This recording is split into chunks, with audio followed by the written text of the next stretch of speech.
Did you know that we can create our own happy hormones simply by changing how we do things?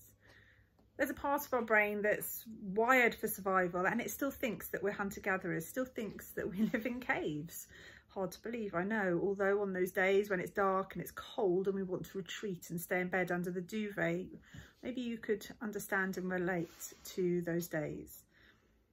But if we get out, if we interact and we achieve those mini goals that we set for ourselves, then we get this lovely reward in the brain. So we need to be more hunter-gathery. That's a highly technical term there. And we need to act in a positive way, we need to interact in a positive way, and we need to think in a positive way, because when we do those three things, we create this wonderful reward called serotonin, which is a pain reliever, a mood enhancer, and a motivator. So what small thing can you do for yourself today?